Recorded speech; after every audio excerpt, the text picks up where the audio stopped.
Hello again. It is Crew Call. We are so glad you joined us. Presented by Flow Racing, the new home of NASCAR roots with over 1,300 races streaming live. It's your new digital home track and a lot of neat stuff happening at Flow Racing.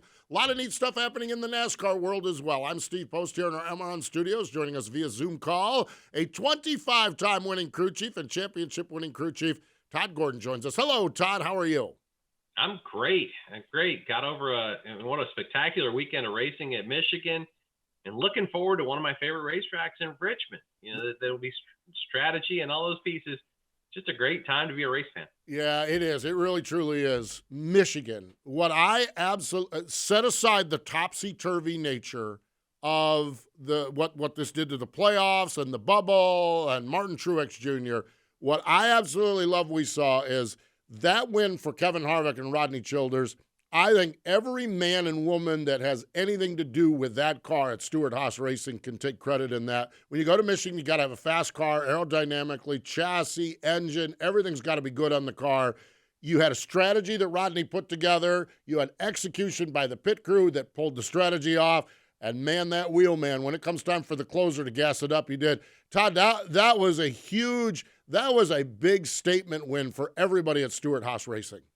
Yeah, it definitely was. And not a surprise to see Rodney and Kevin pull it out when all the chips are when their backs are against the wall. You know, we saw this a couple of years ago, 3 or 4 years ago, in a must-win situation at Dover, and they dominated the race. And there's few athletes in sports that can elevate another level when they get in those situations. Kevin's one of those. And we saw it yesterday. I really felt like Richmond was going to be his opportunity to kind of knock that win out and turn this one upside down. But, Rodney, as you talked about, a team win. Everything, all facets kind of entered into getting into the position. And once they got there, they were gone. And you got to watch, and as I watched Saturday, really felt like the Toyotas had a lot of speed. I thought it was going to be a Toyota race only.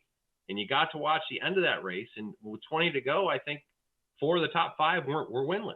It was interesting to see where this all could go. And then you talk about the Toyota strength and Saturday. Denny Hamlin to have a penalty to go back to 23rd and drive his way back to 3rd in 30-some laps. Incredible drive for them that they've got to build off of going forward as to where their speed is. So be fun to talk to Ben Beshore about where Toyota is and where they're going forward, because another guy that got caught up in a wreck there after the competition caution, but they were strong before that and felt like they were going to be a contender. Yeah, Ben Beshore, Kyle Busch's crew chief, will be our guest here. I want to go back. Kevin Harvick told us in Victory Lane, I asked, where were you at the first portion of the race and what happened at the end? And the phrase that Kevin said is the pit strategy and not losing a lap put us in control of the race. Todd, control of the race. It is a tough thing to achieve, but with a driver like Kevin Harvick or a driver like Joey Logano that you had, control of the race late in the day has got to be, you got to put you as a crew chief. You got to put Rodney Childers in a really comfortable spot. Yeah, it definitely does. It definitely does. And, it's a place where it's so fast and so big that you can drive dirty air to people and make their cars worse. And we've seen this happen. I mean, you gave those 2 names, but Joey Logano ran a complete fuel run at Kansas with Kevin Harvick on his bumper and didn't make a mistake for the run to win the race. You can do that, but you've got to get yourself in position to do that. And it takes, as he talked about, not being a lap down, not having to take a wave around, being in a position where you put yourself back up front. The cars drive differently when they've got clean air on them. They just everything gets better. And it's to be up there in position, and they took advantage of it. They put themselves in a great position and they executed beyond that. I think It ended with almost a 4-second lead, drove off, used that clean air. A great accomplishment for that team, and one that for us, what a great talking point for where these next 3 weeks are, because you're down now that the only car, the 4th place points car, is not in the show right now. It's crazy, unheard of. Yeah.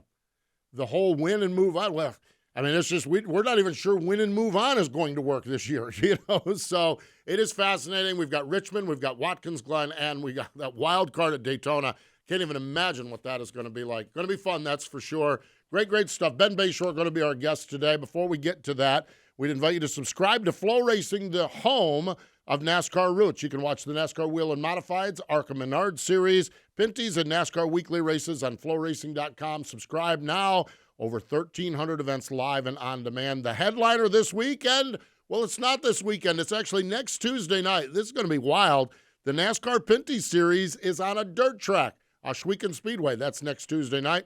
Throughout the weekend, we've got Autodrome Granby, Jennerstown, Riverhead, Hickory, Bowman Gray Stadium, Meridian, Evergreen, La Crosse, all on NASCAR Advanced Auto Parts Weekly Racing Series on the home of NASCAR Roots Flow Racing. You can subscribe. Go to www.flowracing.com/go MRN. Stay with us. Ben Beshore joins us next.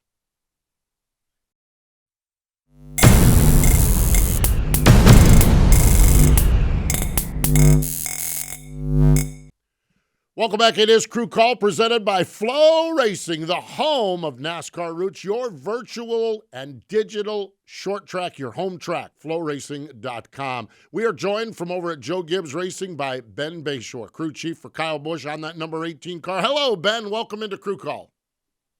Hey, thanks for having me. Well, it is great to catch up with you. Ben, I don't know where to begin here because it seems like to me you have very, very fast race cars and very, very little to show for it here recently. How frustration, encouragement, how do you assess where you guys are at with that 18 team? Yeah, it's been a tough summer for sure. Had some good runs here or some good speed, like you said, but just haven't been able to get finishes over the last couple of months. I felt really good about where our program was, in say April, May timeframe. We were clicking off top fives, got a win there at Bristol. And this summer, June, July, August so far has just been a disaster. Our road course program's not where it needs to be, and we've been struggling there. But it seems like the short tracks and the intermediate stuff, we've had really good speed, just can't quite get the finishes right now. How do you keep the team morale kind of focused forward? Because I mean, as a crew chief looking at it, you've had speed, there's performance there. You've been caught up in situations, many of which aren't your own. How do you keep people focused on the positive side of that, going through a really like couple months that you've been through here lately? Yeah. Thankfully we have an experienced team here that's, professional, race car mechanics and engineers, and they've been through stuff like this before. Obviously we're not getting the finishes, but these guys are continuing to work hard and putting really good stuff, or taking really good stuff to the racetrack. So yeah, I'm really proud of the team and them sticking together with everything we got going on over the last couple of months here to really just keep their head down and keep focused on what's important. And, we haven't had, knock on wood, like any mechanical failures or mistakes by the team, so that they've been rock solid. You mentioned the performance. I want to step back to Michigan this week. When we got done with qualifying on Saturday, we are like, holy cow, the Toyotas are just absolutely going to destroy everybody. And obviously the cars were strong. You guys were good until you got wiped out. Bubba was good over there at 23:11, and Denny was good, obviously, as well. When you look at these intermediate tracks, smooth tracks like we had, it does look like that this is a strength and a strong point for you guys. You were great at Kansas as well earlier this year. Yeah. Between the last couple of intermediates and before that, earlier in the year, like you said, we've had some good results, some good speed, led laps. Just haven't quite been able to bring them home like we wanted to. You as you look forward in the outcome of this weekend, Kevin Harvick winning, which none of us saw happening and kind of developed during the race, but that puts your teammate in the 19 car out of the playoff picture at this point. Still racing the 12 car for that last position. How does that change within your organization? How does that change how you guys race each other, with the importance of what the playoff points are going into this kind of turmoil of an off season or playoff season? How does that change how you guys race and work together with each other? I know you do a lot, but going forward for these next three races. Yeah, I think Obviously with 19 in the spot they're in, we're for sure going to have to be cognizant of that. Not, if he runs us down from a straightaway back at some point at Richmond, just don't over race him or kind of let him go. You know, I'm confident in that 19 team. They're really good at some of these upcoming tracks like Richmond and Watkins Glen. That Martin's super strong at those tracks. So hopefully they can go out and click off a win here in the next couple of weeks and sort of put that to bed. We talk about your teammates there with Martin Truex Jr. and then your satellite team or your partnership team with 23XI. Looks like Bubba and Booty Walker have certainly hit their stride. How important is it for a mothership team, for Joe Gibbs Racing, to have a satellite team perform to the level that right now that 23 car is? Yeah, I think anytime you have more cars under your umbrella that you're able to share information with, and with this being sort of a new car and everybody learning, just more data coming in of good cars and guys making good decisions on their setups and stuff that we can learn from that. It just accelerates the learning curve for everyone at Joe Gibbs Racing and 23XI. Yeah, and to take that a little farther from the inside, what's your take on Ty Gibbs' performance in a substitution role there at the 45? From the outside, I think he's done a phenomenal job of it. Yeah, I agree. Everyone's kind of got an eye on him. We're rooting for him in the Xfinity races, and then for him to come over at the Cup level and sort of hit the ground running there. It really shows his talent level. That last week in Michigan, he had great speed. Unfortunately, they had a late race error there that kind of knocked them out of contention or a shot at the top 5. But yeah, he's sort of thrown into a difficult situation there, and it seems like he's doing really well. Yeah, he really has. That's for sure. Ben, when we look overall at everything over there at Joe Gibbs Racing, of course, the elephant in the room is Kyle, contract, sponsorship, yada, yada, yada. What types of things does that do? How does that impact you as the leader of that team, keeping everything pointed in the right direction, getting cars? Just how does that impact you guys?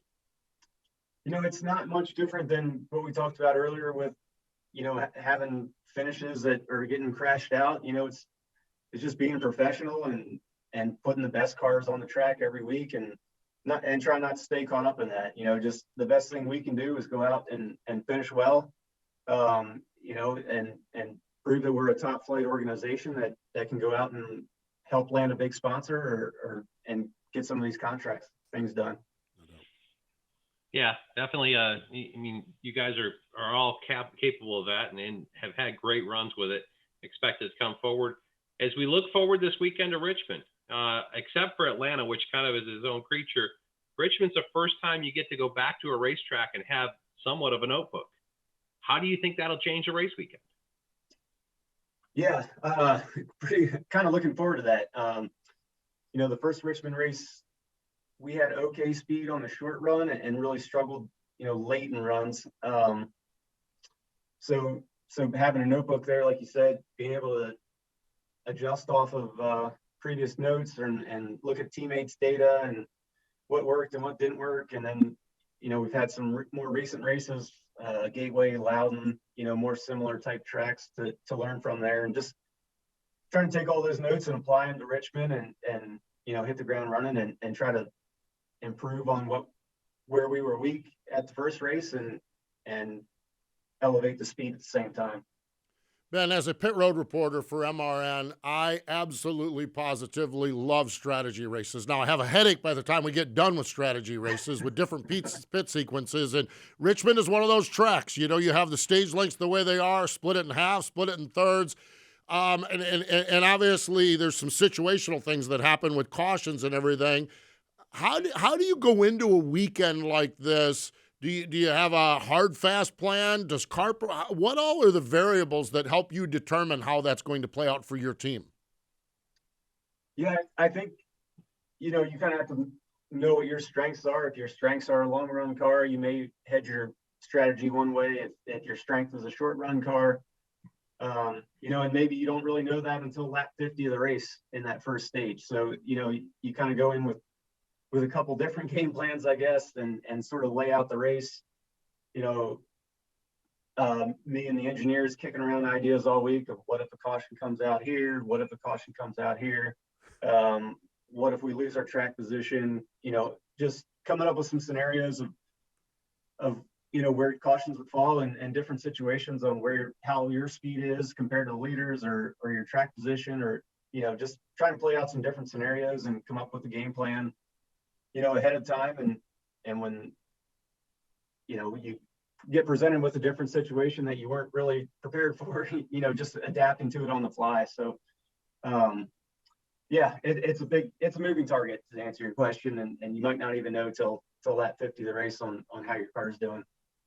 Is a race like this that has tons of options and opportunities, is it one that you look forward to as a crew chief or dread as a crew chief?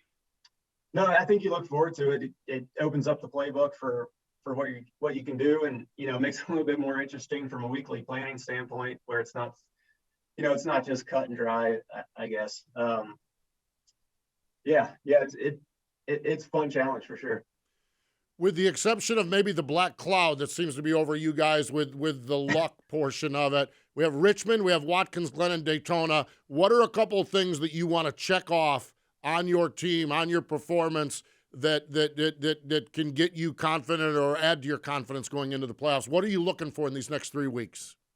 Yeah, you know, our weaknesses have been the road courses. So going into Watkins Glen and trying to get it, you know, keep building our notebook and see if we can learn something in Watkins Glen to be able to carry that into the Roval. You know, Richmond being sort of the last short track before the chase, we got to, you know, that's going to help us learn for some of the you know, Phoenix, you know, just keep developing that short track program, because that's when it really matters.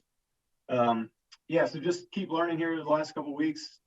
You know, if we can go for a win and try to build some playoff points, you know, that'll be important to help us carry a little bit of that cushion in case we do have problems, you know, early rounds of the playoffs. You talk about the rounds of the playoffs. As you look forward in the rounds of the playoffs, what stands out to you, and how do you think that it'll be different this year with the inconsistency we've seen throughout the field?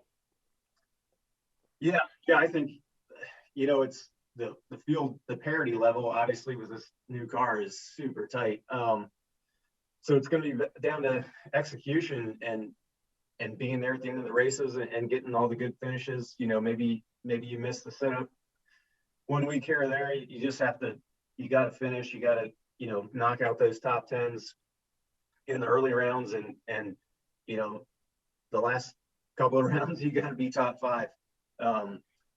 So it's going to be, you know, a combination of performance and finishing and avoiding the bad stuff. Do you feel like consistency will carry you farther through? Maybe even without a win, you can find your way into the Final Four that way? You know, I think you've seen that in the past, as consistency gets you to that round of 8. The round of, once you get to that Final Four, you have to perform. You know, it's top 5 every week, with the exception of some guys that, you know, can knock out a win at some of the intermediates. You look at that final round, I think what is it, Homestead? Sorry, I gotta look at my you know, Vegas, Homestead, Martinsville. You have 2 intermediates there, so obviously, you know, that's our strength right now. So we're gonna have to make hay at those 2 tracks to you know, hopefully carry us through Martinsville, which was a big struggle for us at the start of the year.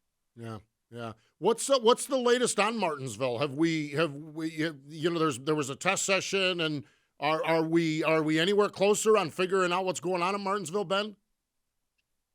Yeah, I think they are. I think it'll be a new tire with the same body combination as we had in the spring. It'll be the normal same thing we're bringing to Richmond here. But they did do. We were at the tire test. When was that? A month or so ago. Yeah, they're bringing a new softer tire, I think, back. It's something that we didn't have at the tire test, so they're going to try the organizational test and see if hopefully that has a little bit more fall off and makes the cars a little bit more racy. No doubt. Anything addressing gear changes, or they sticking with that? It's just a tire change. I haven't been involved in the organizational test planning too much, so Yeah. I'll have to look at my notes here. But that was on the table. We talked about. We all brought at the tire test. I think it was 3 cars. We were on a different gear than the other 2, just trying it out, trying to hit different RPM targets. So I think I don't remember what the final result was there. I think they are going to bring a little bit more gear than what they had previously. So that should help. Maybe it cuts down a little bit of the shifting early in a run. Yeah. I think the fact that it's on the table is kind of the encouraging part. That's kind of the part that's like, okay, let's address it and go forward. Ben, before we cut you loose here, I want to go off track with you just a little bit. We talked a little bit last year when you came on the show about your background, a non-sprint car racer from York, Pennsylvania, which I don't know that I think you're the one. But what I found fascinating is you have had along this journey your cousin, RJ. He's been a mechanic with you at Bruco. He's been over at Joe Gibbs Racing. What's it been like, a kid from Pennsylvania coming down here and having someone so close to you on this entire journey? You and RJ, that's got to be a neat brotherhood friendship that you have there with him. Yeah, it has, absolutely. We grew up racing together. We our family had a farm back there in Pennsylvania. He lived on one side of the farm, I lived on the other. So we spent a lot of time over the years together, and over the last 20 years racing together. He's actually on our team. He's a setup plate mechanic for us and the 11. So we get to interact every day, and it's living 500 miles away from the rest of our family. It's nice to have family in the area and kind of have somebody to lean on from that standpoint. Yeah, it's been a fun journey. Talk a little bit about, and this is one of those things that I think it's always good to get the perspective, but talk a little bit about your journey. Pennsylvania kid that goes to school at, I think, Virginia Tech, and then the moves and the commitments to get yourself into racing. You talked a little bit about first off, I think you were out to Bruco, which was based out of, I think, Campbellsville, Kentucky back then, wasn't it? And the moves you had to make to kind of follow this dream you've got. Yeah. So out of college, I moved down here to North Carolina and just sort of honestly just knocked on doors. I didn't have a job. I worked, at the time, Hooters Pro Cup was around, just sort of trying to get any kind of experience I can through that. And then got a job at Randy McDonald Motorsports for a couple months. Sort of a, lower budget push team at the time. Just trying to get all the experience I can. Moved over to Bruco. At those smaller teams, it's sort of a nice apprenticeship in terms of you get to work as a shop guy, on the setup plate, pull down rigs, being sort of a race engineer, doing data acquisition. You kind of have to do a little bit of everything, and that really helps, in the long run. Where if I had started on a cup team, you're sort of pigeonholed to one job. Everyone's a little bit more focused in specific roles. It's nice to kind of get all that, even over the wall experience, that, at least you can relate when you get to this level of you've kind of done that same job, and you have a little bit broader knowledge of the entire race car instead of just one specific aspect of it. Neat stuff. It really, truly is. I love following the journeys of you guys and how you made it. A running back at Central York, conference high 22 touchdowns, unbeaten championship season. So, man, you were a two-sport guy. What was the football not quite there? Is that why the racing kind of took the upper hand, or what was the choice there? Yeah, I think I finished my high school season at 160 pounds. Being a college running back, that was going to be a little bit of a stretch. So yeah, I just went more the racing route there, the engineering racing route. That was two of my passions growing up was football and racing. So it was a tough decision, to be honest. I was on the fence of trying to do like a Division II or Division III football program, but ended up going the engineering route, and hopefully turned out a little bit better, I guess. Yeah, I would say it worked out well. Do you still follow football a lot? Are you a football fan? Yeah, the 18 team, every year we do a fantasy football thing, so that kind of keeps you involved in watching it. I'm hoping to get back to a Virginia Tech football game at some point just to watch. I think there's a couple Thursday night games this year. Only being a couple hours here from Charlotte, that should be able to make one or two of those.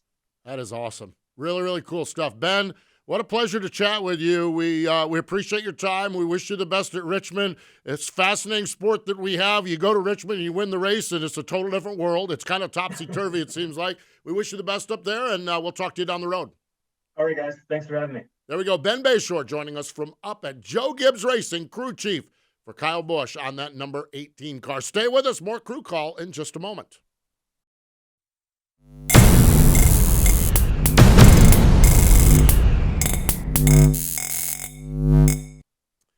Welcome back. It is Crew Call presented by Flow Racing, the home of NASCAR roots with over 1,400 races. You can stream live and on demand. You can subscribe today at flowracing.com. Todd Gordon and Steve Post here. Todd, always love catching up with our crew chief friends. And Ben Beshore, a lot of challenges up there, a lot of things going on, but it seems like he's managing that ship pretty well up there. Yeah, focus forward on what they've got. And they've got speed. Yeah. That's the piece you can go back and look at. They haven't had the results they wanted the last 8 races, but like you talked about, they had a great start to the summer. And past weekend at Michigan, they had speed. They were up there. They just got caught up in a situation that happened in front of them, as several did. So, he's a good leader moving forward. What they've got the team that's focused on the right things, and it'll be fun to watch to see how they come through these last 3 races and approach Richmond this weekend. Yep. Stay tuned. We'll see what happens with it. You mentioned Richmond this weekend. Motor Racing Network going to be up there all weekend long. Saturday, 5 o'clock Eastern time. It is the NASCAR Cup Series practice and qualifying show.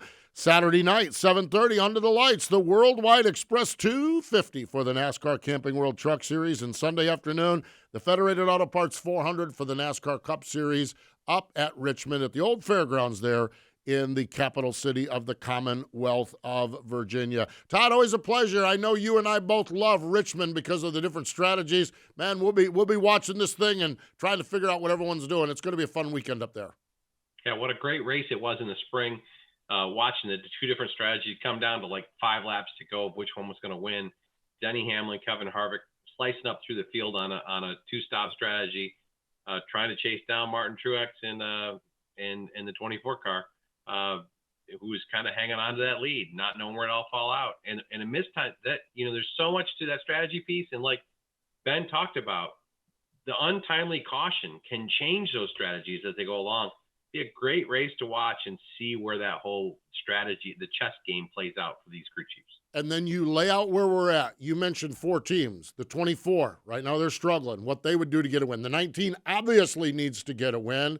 The 11, Lord knows what's going on over there. Good days and bad days and going to have bad days. And the 4 car gets 2 in a row. That turns all of our perception upside down. And who knows, someone else will get in the middle of it as well. So that's going to do it for this edition of Crew Call. We appreciate Ben Beshore joining us up at Joe Gibbs Racing. For Todd Gordon, I'm Steve Post. Thanks for joining us here on Crew Call, the home of NASCAR Roots, your digital racetrack with over 1,300 races streaming live. You can find out more at www.flowracing.com. Thanks for joining us, everyone.